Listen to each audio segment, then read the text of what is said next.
We are at the IIFL Investor Summit, and with me is Virul Shah, who manages and does research on NBFC. Virul, let's look at the NBFC basket as a whole.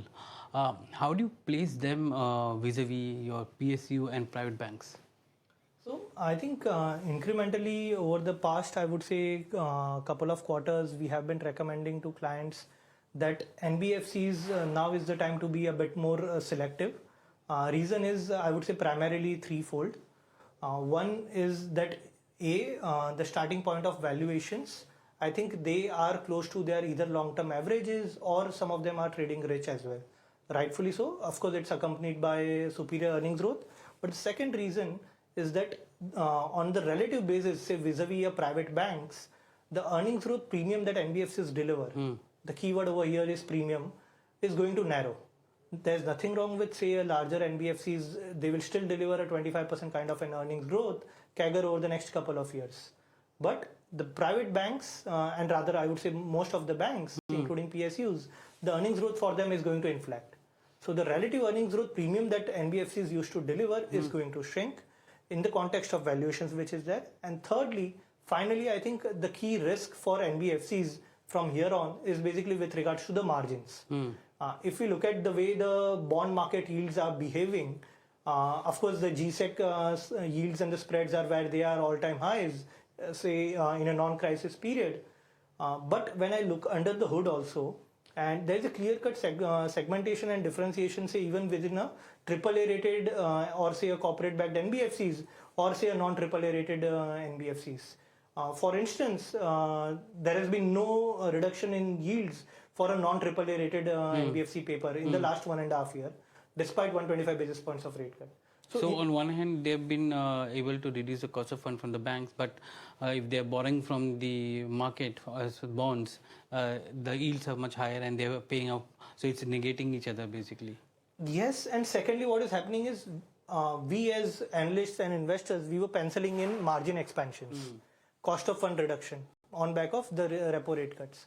That is not going to come through, or there is a risk that it may not come through, which can lead to earnings cuts for NBFCs.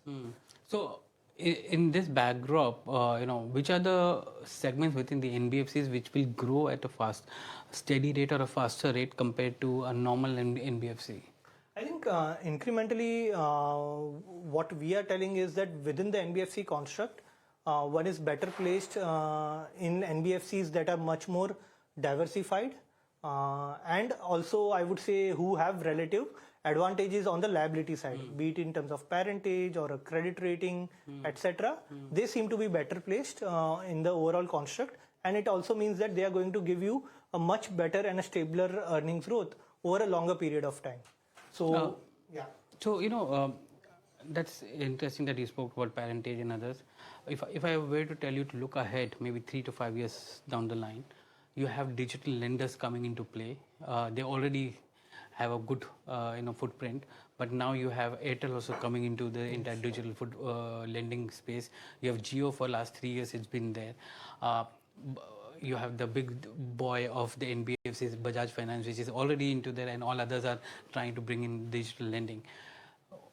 If I were to ask you on digital lending and how it's going to shape the entire NBFC space and how this new competition is going to work. So, in my opinion, structurally, many of the newer entrants also do have meaningful right to win. Say, either be it in terms of the digital distribution or say on the liability side, as I mentioned, the parentage piece. What is critical is going to be the execution, which is going to be much more gradual, as we have seen in case of Jio Finance, right? It took them 3 years to reach a 20,000 crore of loan book on the NBFC side. It's going to be a gradual evolution. In the near term, or rather say even a medium term, I don't see any material threat to the larger players. But yes, structurally, if you ask me 3 years, 5 years down the line, competitive intensity will increase. The larger or more diversified players via preferences over there is that they have the ability to keep going down the segments. Whether it is in terms of customers or geographies, you have the levers to offset those competition on the digital side. So I think it is going to be a gradual scale up and nothing to worry about immediately. But yes, this needs to be seen in the construct of valuations as well.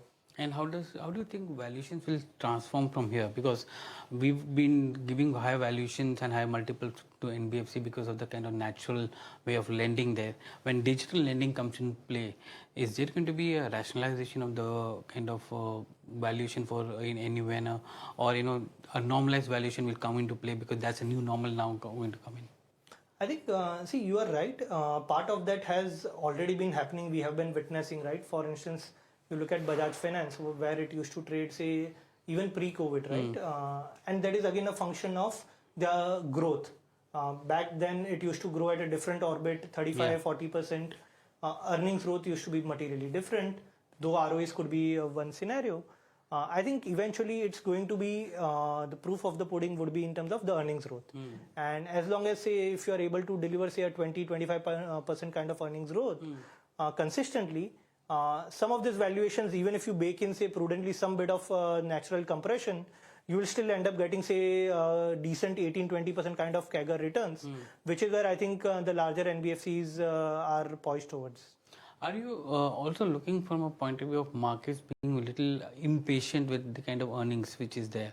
Now, if you're growing at say 20-25%, and suddenly you are now guiding that okay, we'll grow at only 18-20%, it leads to a brutal value correction for NBFCs. Do you think that impatience is now a norm here, because if you don't meet my way, I have another way basically? No, see, you are right. It's a function of again the valuations, right? If one is penciling in, say, a steady 20-25% earnings growth, and if suddenly the new reality is more of a 15% earnings growth, there has to be a valuation, I would say, reset which has to happen. In those cases, I think probably it may be warranted. But ones where it could be a more of a temporary blip. I think we have seen enough times when markets either have been patient, or that is actually a good opportunity for one to kind of go down and say maybe double down. Case in point is you look at Chola Finance, right? Same time last year, it was basically materially below where we are currently looking at the stock price, right? Just looking at the temporary thing. If you have the bigger picture still intact, I don't think markets would be as brutal eventually. Who are your best picks in this sector? In the NBFC space for you? So, see, in the NBFC space, right now what we are recommending is that given that we have to be a bit more selective, we are recommending more of the large caps. In that, our pecking order is Tata Capital, Cholamandalam Finance, Shriram Finance and Bajaj Finance, in that order. Amongst the smaller space and the smaller NBFCs, we do see value. They are quite cheap, and as and when the market sentiments improve, they are poised for re-rating. Over there, we are positive on some of those more value-oriented buys, like say a PNB Housing, a 5-star Finance, as and when the gradual recovery asset quality happens. And why a Tata Capital on top and a Bajaj on below? So it's nothing beyond valuations, right? Where what we are seeing in case of Tata Capital is that over the next 3 years, you are going to see a sharp growth in earnings. So 30% plus EPS CAGR for a Tata Capital is going to place him amongst the highest in the NBFC pack. And relatively, if I look at the valuations, he's not as say expensive even on a price to earnings basis vis-a-vis whether you look at say a Bajaj or a Chola. So which is why just from a valuation standpoint, we think that there is definitely room to create a much and generate higher alpha in that name. So that is how the pecking order is. Interesting, you were talking price to earnings. Normally when we look at financials, we are talking about valuations on price to book, which is there. Why do you look at price to earnings versus price to book? So let me just add some bit over here. Price to book is a very relevant metric, and that is something that we should look at. Only after you apply a quality filter is when you can also potentially look at our price to earnings. The reason why we look at say price to earnings in some of the select franchises is because structurally the book value compounding is not your ROEs, which correlates to your price to book, but it is your actually EPS CAGR and EPS compounding. Because many of these high growing NBFCs, they will keep coming and raising capital, and eventually your book value compounding is equal to your EPS compounding. So what is critical is you need the consistency and the stability of this earnings, which comes in a diversified model, and which is where if you look at historically, we had looked at Bajaj Finance also on a price to earnings basis, but now you have many of those other not equally I would say, but fairly diversified NBFCs, Chola or say a Tata Capital, where you can actually also start looking at on a price to earnings basis to basically kind of make sense of the valuations. Virul, it was a pleasure talking to you. Thank you very much for joining us. Thank you so much. Thank you.